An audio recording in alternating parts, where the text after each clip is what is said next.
What's happening, my people? It's TR for Slipstream. It is freezing cold this Saturday morning, but we're here at KTM picking up the Superduke 1290R Evo.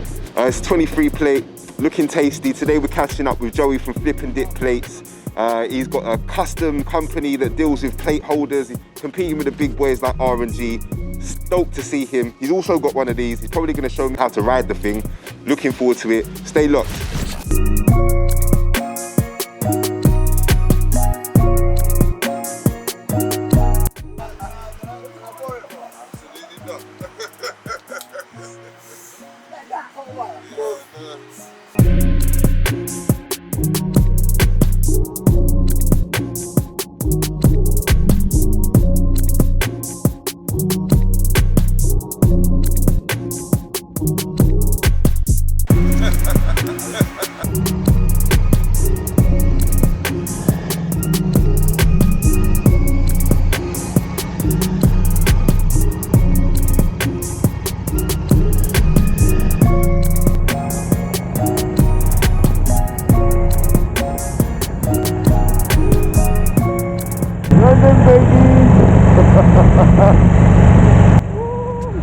What's the problem? Let's sort it. Axe got that Cali imported. Bad one in the back is enormous, gorgeous. Telling me a star signs Taurus. What's the issue?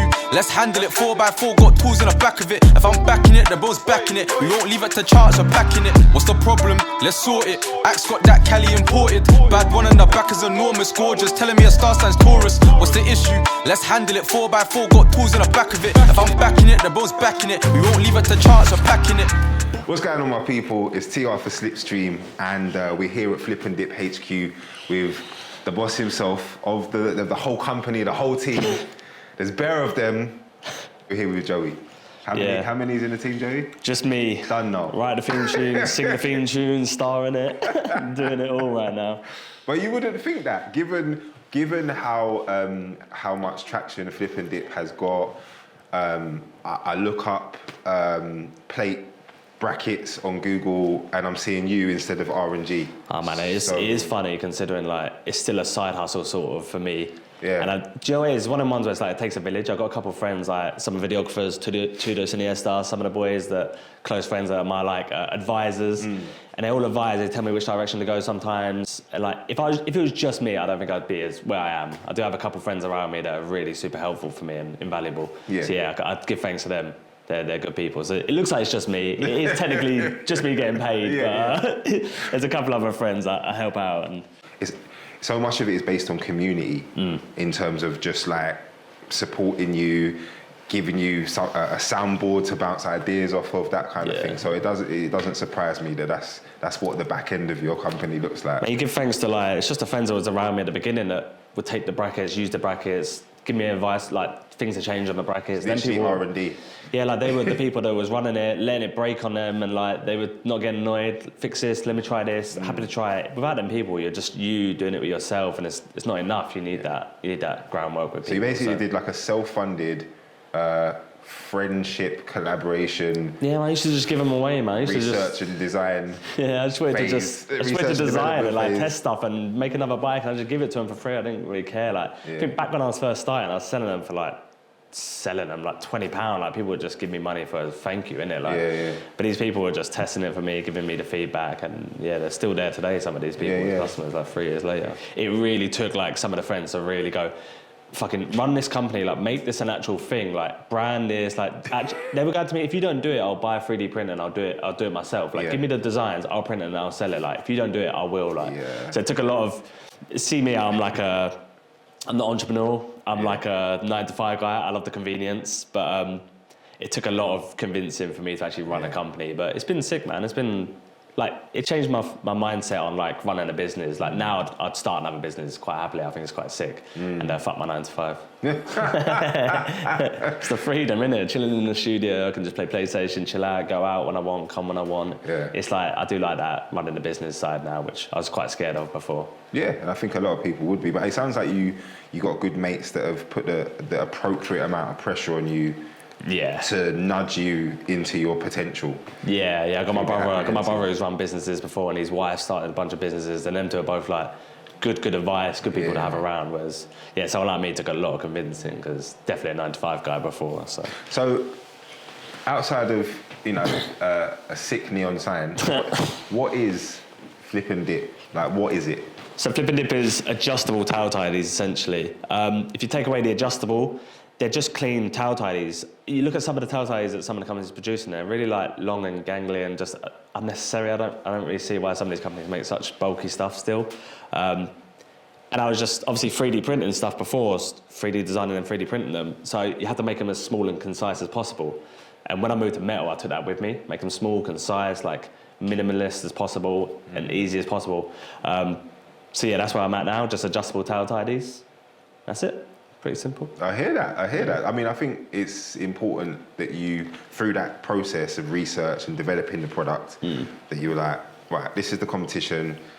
Shit, don't like them. They're like too much. They're too big. They're bulky. They're not doing what I think that they should be doing. And then you've applied what you think. Mates have broken them, fed back. Classic. You've refined it. Yeah. And then you come to a place where you're now dealing with metal work and knocking out a product that people are, from my assessment, are really happy with. My brother bought one for his bike. I was like, I know him. It's still mad. You bump into people that like have got them, and I still think it's crazy that like this random person I'm meeting has got one. But the maddest one ever, I was in Portugal with my boys, and they just like chatting shit to people, and they was chatting shit to this girl that had a helmet. And she was like, do you even know what flip and dip is? And all this, like trying to get onto her. She knew where it was.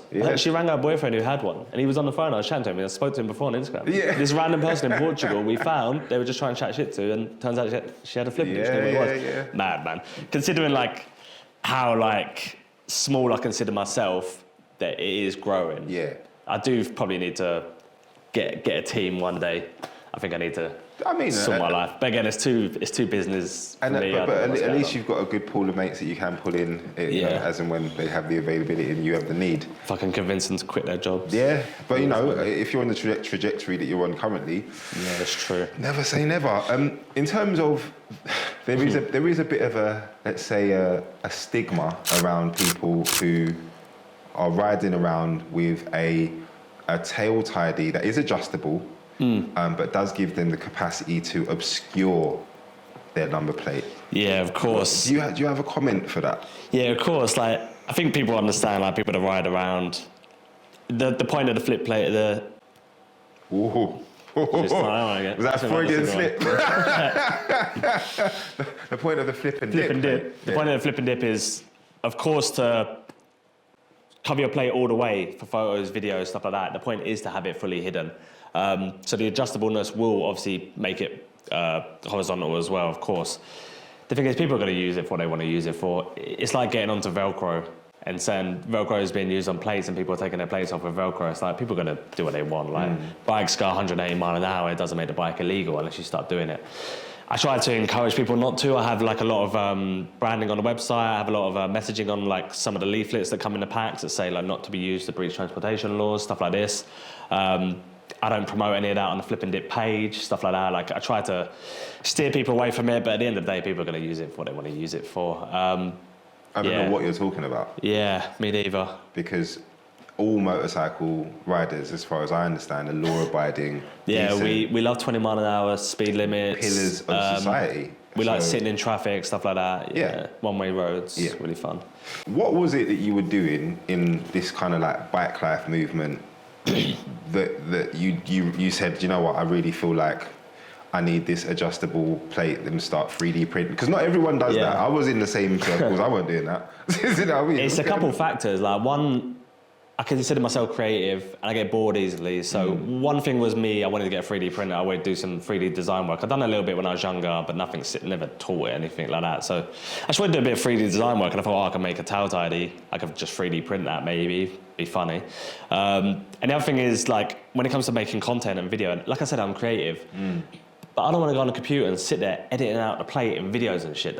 It's too long, it's too slow. Even in photos, okay, get it from my phone, put it on Photoshop, blur out the plate, send it back to my phone. It's too much effort. Like, there's not even apps that you can go on that easily blur your plate. It's too much effort. If I could just move it without taking it off, it's just so much easier. So for me, when you're on Instagram, everyone's uploading your bike, stuff like that. It's just quicker. Like, just quickly hide the plate, take your photos, put it back for the road, you're good to go. Like, it's so much quicker, more efficient. Yeah. And I just wait the challenge, to be honest, of making a tail tidy adjustable. There's a lot of R&D in it, like you said. It's been quite fun. Yeah. Yeah, no, I hear that. I really want to get out for a ride with you because obviously this morning we picked up a KTM Superduke 1290 Evo thing. It's ridiculous. It's incredibly cold today. You've obviously got a Superduke as one of your brand bikes. I say one of because you've got a fleet of them. So ideally, I'd like to get out with you so you can show me how to ride the thing. Yes.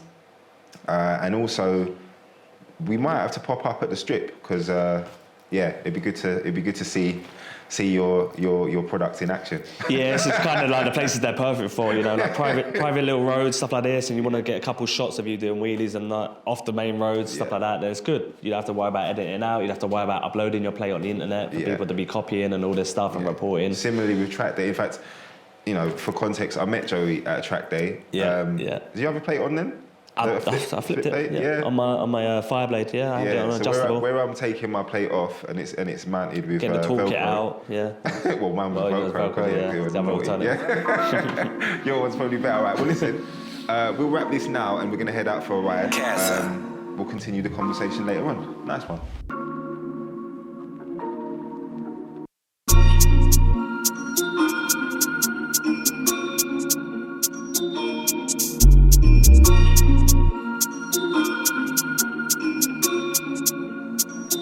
Yo, make a move.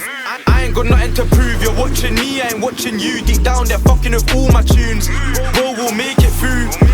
And that's the truth. Do it for me and I'll do it for you. Risk it all if they make a move. Let's make a move. I ain't got nothing to prove. You're watching me, I ain't watching you. Deep down, they're fucking with all my tunes. Bro, we'll make it through. And that's the truth. Do it for me and I'll do it for you. Risk it all if they make a move. Books, let me clear things up. Look, I ain't got nothing to prove. And this chick, when I talk about love, fuck, she's about to ruin my mood. She thinks I'm rude, and I think she's kind of cute. She knows no gal can tie me down, but I think she like that too. They think with rap I just came in. I've been here for ages, it's fucking outrageous. This track's for who, you ain't touching my status. I ain't doing no favors, give nothing to a bitch and shots for pagans. Had bro banged up for 36 hours, still never said a word in the station. Let me tell you about bands, love for the cash, I me running in one direction. Can't talk on my team on my set, there ain't a weak bone in the whole of my section. If I swing this, slap this, you can never catch it. Make a grown man do a backflip. Alright, cool. We are in the natural habitat of the flip and dip plate. We're on a private road. Some would refer to it as a wheelie strip, but we're calling it a private road. Yeah, man. Thought we'd come out here and chop it up about these bikes a little piece as well. I feel like you've been in this space a minute on various bikes, just feeling it out, just putting it out there. What, the strip or the scene? The strip, the scene. Bit of both, innit? I come to the strips every now and then. There's a lot of people here normally on weekends. It's good. It's out of the main roads, chilling. Like, it's private, it's quiet. Like, it's the best place to come. And if you want to try and do a wheelie, here's the place to do it, not on the roads. So I definitely encourage wheelie strips. That's why the flipping dips, you come here, you see a lot of them. A lot of the boys are running it. They're all filming each other for the Instagram and all that stuff. So yeah, I come here. It's quite cool to see all the bikes and all the products. The first bike I saw you brand up was a KTM Superduke 1290R. Yeah, I think I've had this Duke for probably over a year now, and I've obviously got a custom kit from Canoxide on Instagram. Obviously branded it all up, loving it, man. Still keeping the bike. I've had it for over a year. Like I said, I'm not really bored of it at all. It's my go-to bike at the moment. It's got a bit of a hooligan reputation. It is, man. It does. I say to the boys, it does everything. Like, it's fast, it's comfortable, it's got cruise control, it's keyless. I love everything about it. Like, obviously I made the bracket for it all nice and clean, flush with the bodywork.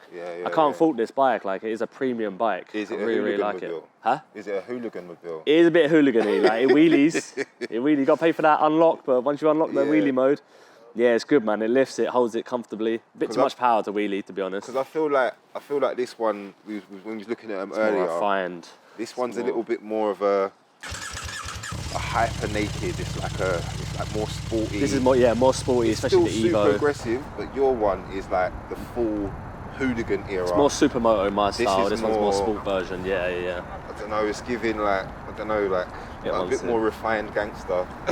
Yeah. But they're both 10 out of 10 bikes. I don't think there's too much between them, other than maybe the body position, styling, better engine. Yeah.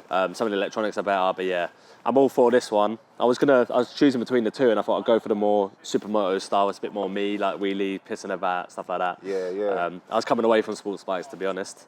That being said, I just bought an R1, so that didn't go very well. I was going to say, we have got a flip and dip R1 out here as well. No. So where do you think the scene is going, the bike life scene? Because I've seen things like Monster Energy invest and sign riders as athletes that have just been road riders. Where do you think You'd love to see more of that. You'd love to see more of that, like more of the sponsoring, but you barely see it. I think we're still a bit like frowned upon, but it's something I want to do with Flip and Dip and take it in that direction of more of a lifestyle brand. Maybe try and sponsor some people with cameras, video work, like loads of gear, the bracket, of course, like maybe sponsor some trips and try and get some of that sort of content and lifestyle. But yeah, the scene, I don't know at the moment. It was very heavy on Instagram before, now it's a bit died down. You're seeing a lot more like content creators now. Yeah. Which is good for me because that's part of the bracket's purpose is to be there for content creators. So. Yeah. I don't know. I think that the Flip and Dip brand could do a lot to legitimize bike life. Yeah. It's one of the main reasons that we wanted to talk to you, to be fair. Yeah. But yeah, obviously no one who has one, no one who actually uses your brackets, wheelie or anything, obviously. No, it's illegal. Because it's illegal. On the roads. On the roads, yeah. Anyway. Go on. Boys practicing. Lovely 690 bracket there. Yeah, to be fair, I didn't see a plate on the back of that bike for some reason. See, it's there. So, thank you for today. No worries. Thank you for letting us see a bit into your world. Didn't know you had a studio workspace. Yeah. Came to see it. It was dope. I now feel like we need a Slipstream back cave of some description. Yeah, we need a little collaborative space. Trust I me. need to upgrade already, man. It's too small for me already, so whenever. Yeah. And I think that there's probably going to be some more talking about what you're doing with the brand and how you want to grow it. Yeah, I got some plans. For 2024. And we're excited to see what you do, man. So thank you, man. Much respect. Thank you. Time, my bro. Thank you for coming through. Yeah, man. Thank you for watching. And shout out the team, Slipstream, every day. You get the thing. Cheers. And massive shout to KTM London as well for letting us play on the bike for the day. And we felt like honorary hooligans. It was sick. Bless up, man.